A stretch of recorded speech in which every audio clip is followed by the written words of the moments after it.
دیکھیں لوگ احتجاج کریں گے اور گرفتار کرنا اتنا آسان رہے گا نہیں. تو زیادہ عمران خان صاحب کے لیے مشکل گرفتاری والے معاملات یا دیگر معاملات تب ہوں گے جب وہ ٹریول کر رہے ہوں گے کہ ایک پولیٹیکل لیڈر کو گرفتار کرنے کے لیے لوگوں کو مارا جا رہا ہے, گرفتار کیا جا رہا ہے. عمران خان صاحب کی پارٹی کے اندر اگر وہ آئیں گے تو وہ ایک دھڑا تو اپنا بنائیں گے. تو یہ ایک پروٹیکشن ہے جو عمران خان صاحب کو ملے گی کہ وہ کچھ بھی میرے خلاف کر سکتے ہیں. دیکھیں پولیٹیکل پارٹیز پہ مشکلات آتی ہیں کیونکہ نواز شریف کے کہنے سے فرق نہیں پڑتا تھا. دنیا میں جو لیڈر اس وقت سب سے زیادہ ایکسپوزڈ ہے, جس کی جان کو سب سے زیادہ خطرہ ہے, وہ عمران خان ہے. دیکھیں مذاکرات کامیاب ہو جائیں گے, یہ میں آپ کو خبر دے رہا ہوں. السلام علیکم, آپ دیکھ رہے ہیں IRK نیوز اور میں ہوں رابعہ شاہد. پاکستان میں سردی کا موسم ہے لیکن سیاسی صورتحال کافی گرم ہے. حکمران جماعتیں مخالفین کے خلاف مقدمات بنانے پر مصروف ہیں تو کہیں عمران خان کو سیاست سے مائنس کرنے کی بات چیت کی جا رہی ہے. ملک میں دہشت گردی بھی سر اٹھا رہی ہے. ان تمام صورتحال پر بات چیت کرنے کے لیے آج اسٹوڈیو میں ہمارے ساتھ پاکستان میں سب سے زیادہ سنے جانے والے صحافی اور سینئر تجزیہ کار عمران ریاض خان موجود ہیں. آئیے ان سے گفتگو کا آغاز کرتے ہیں. السلام علیکم. وعلیکم السلام. کیسے مزاج ہیں آپ کے؟ جی اللہ تعالیٰ کا شکر. تو سوالوں کا سلسلہ شروع کریں. جی پلیز. اب آپ کی اجازت ہو تو. جی پوچھیں. توشہ خانہ ریفرنس کیس میں عمران خان پر فرد جرم عائد کرنے کا فیصلہ کیا گیا. آپ کو کیا لگتا ہے کہ یہ فیصلہ کہیں اس لیے تو نہیں کیا گیا کہ نواز شریف کی خواہشات کو پورا کیا جا سکے؟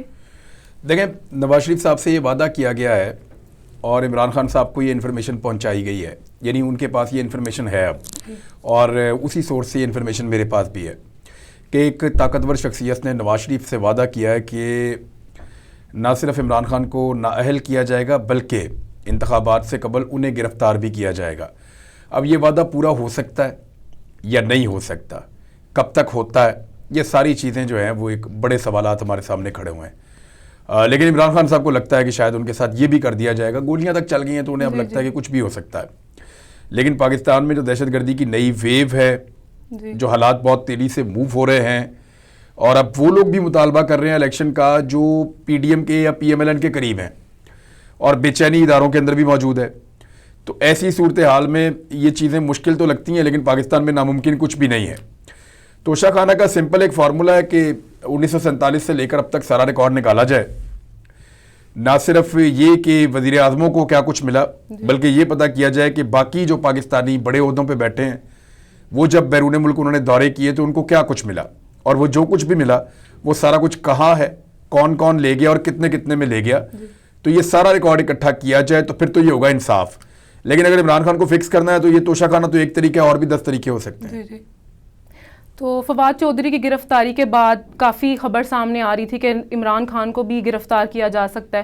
تو زمان پاک میں تو لوگوں کا ایک ہجوم باہر موجود ہے. آپ کو کیا لگتا ہے عوام ایسا ہونے دے گی؟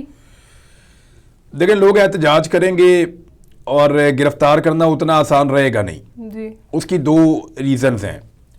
اگر اس طریقے سے عمران خان صاحب کو گرفتار کیا گیا, میں نے تھوڑے دن پہلے بھی کہا تھا کہ عمران خان صاحب جب ٹریول کرنا شروع کریں گے نا تو اس وقت زیادہ بڑا امتحان ہوگا. جی. دیکھنا یہ پڑے گا کہ اس وقت عمران خان صاحب کی پارٹی ان کو کتنے محفوظ انداز میں ٹریول کرواتی ہے پاکستان بھر میں. انہیں سندھ جانا ہے, خیبر پختونخوا جانا ہے, بلوچستان جانا ہے, پاکستان کے پنجاب کے علاقوں میں انہوں نے گھومنا ہے. ایک بڑی الیکشن کمپین ہے جس کو لے کر وہ چلیں گے. اب وہاں پہ گرفتاری بھی ہو سکتی ہے اور کوئی اور واقعہ بھی ہو سکتا ہے. رانا ثناء اللہ نے خود اپنے منہ سے کہا کہ دشمن ملک کی ایجنسیاں یا دوسرے ملک کی ایجنسیاں وہ عمران خان کے اوپر اٹیک کرنا چاہتی ہیں, اور ساتھ ہی ساتھ عمران خان صاحب کی سیکیورٹی بھی کم کر دی گئی ہے.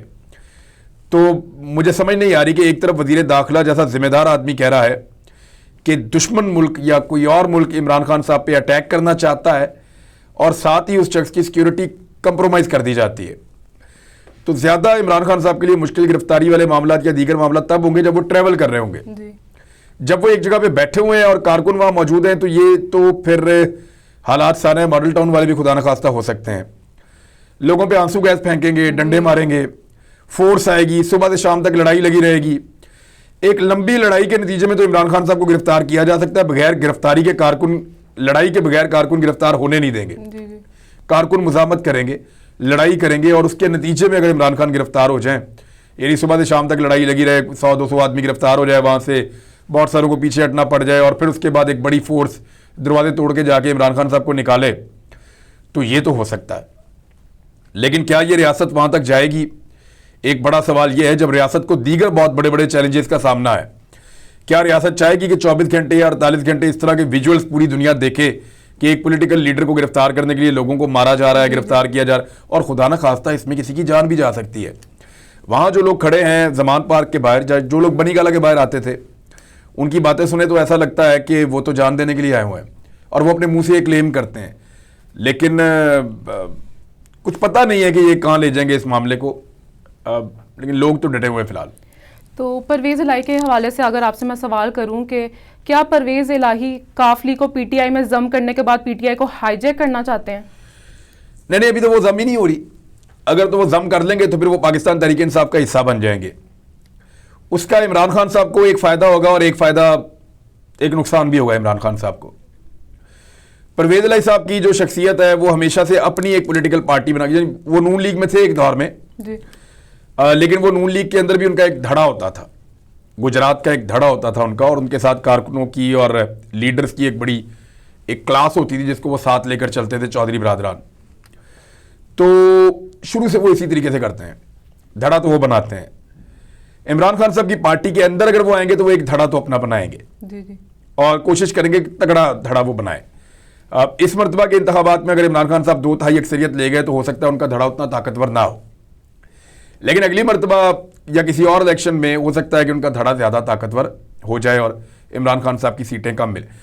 یہ ایک دھڑے بندی تو ہوگی اور چودھری اس سے باز نہیں آئیں گے. وجہ یہ ہے کہ وہ ذرا تھوڑا کمزور پچ کے اوپر ہیں, ان کے معاملات قانونی بھی اتنے اچھے نہیں ہیں, ماضی میں ان کے اوپر کرپشن کے الزامات بھی ہیں, اور ان کے کچھ کیسز ہیں, کچھ سوالات ہیں جن کے انہوں نے جواب دینے ہیں. ایک تو یہ بڑی کلیئر کٹ بات ہے اور اس کو یہ ڈینائی نہیں کر سکتے, اس سے بھاگ نہیں سکتے. عمران خان صاحب کو اس کا ایک فائدہ یہ ہوگا کہ سپریم کورٹ آف پاکستان کے فیصلے کے بعد پاکستان تحریک انصاف کے بلے کے نشان پہ الیکشن لڑنے والا کوئی بھی شخص جی, پارلیمانی پارٹی کے لیڈر کی مرضی کے بغیر ووٹ نہیں ڈال سکے گا. جی, ڈالے گا تو کاؤنٹ نہیں ہوگا, اور ڈالے گا تو ڈی سیٹ بھی ہو جائے گا. تو یہ ایک پروٹیکشن ہے جو عمران خان صاحب کو ملے گی کہ وہ کچھ بھی میرے خلاف کر سکتے ہیں, لیکن میرے خلاف عدم اعتماد میں یا فائنانس بل کے اوپر یا اعتماد کی ووٹنگ میں میرے خلاف نہیں جا سکتے. تو پاکستان تحریک انصاف کو آپ کو لگتا ہے کہ عمران خان کے علاوہ کوئی بہتر طریقے سے لیڈ کر سکتا ہے؟ آپ پی ٹی آئی کا مستقبل کہاں جاتا دیکھ رہے ہیں؟ نہیں, عمران خان کے ساتھ ہے پاکستان تحریک انصاف کا مستقبل, ہی اسٹل دیئر.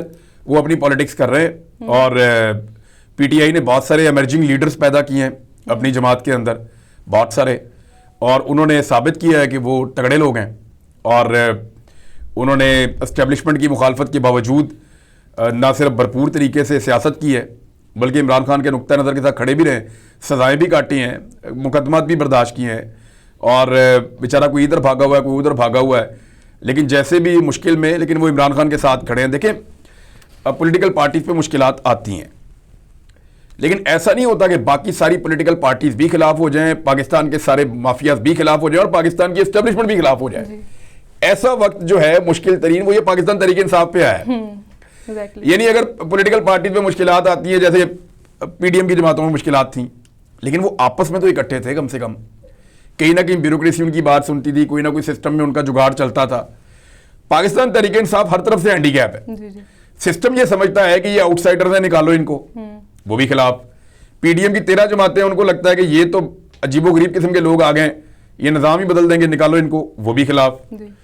پھر جو اسٹیبلشمنٹ ہے وہ بھی عمران خان صاحب سے خوش نہیں ہے یا ان کے خلاف ہے, اور ان کا طرز عمل. دیکھیں, اس کو سمجھیں ذرا, نواز شریف نے کیا کچھ نہیں کہا جرنیلوں کو, پاکستان کے جرنیلوں کو بہت کچھ کہا. کبھی فوج نے آپ نے دیکھا کہ وہ ریئیکٹ کیا ہو بہت زیادہ, یا ادارے نے, کوئی آئی ایس پی آر نے یا کہیں سے کوئی آیا ہو, یا کبھی اس طرح کے معاملات ہو رہے ہیں 50 پرچے, چکو سارے بندے, اس کو ادھر لے جاؤ, اس کو ادھر لے جاؤ, نہیں ہو رہا تھا, کیونکہ نواز شریف کے کہنے سے فرق نہیں پڑتا تھا.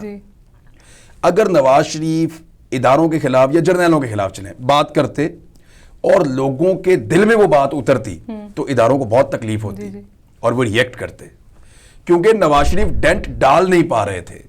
نواز شریف کے کہنے سے فرق نہیں پڑ رہا تھا اسٹیبلشمنٹ کو, اسپیشلی میں کہوں گا, تو پھر اسٹیبلشمنٹ کو بھی فرق نہیں پڑ رہا تھا. یعنی میں آپ کو کہتا ہوں کہ آپ کے بارے میں کوئی شخص ایسا سازش کر رہا ہو جس سے آپ کو فرق نہیں پڑ رہا ہوگا, تو آپ اس کو جواب دینا مناسب ہی نہیں سمجھیں گی. لیکن اگر کوئی ایسا آ جائے جو آپ کے بارے میں ایک جملہ بولے, چاہے وہ سچا ہے یا جھوٹا ہے, اور فرق پڑ جائے, تو پھر آپ کو مصیبت پڑ جائے گی کہ یہ کیا ہو گیا. تو نواز شریف کی بات ان کے اپنے ورکر بھی نہیں مانتے تھے,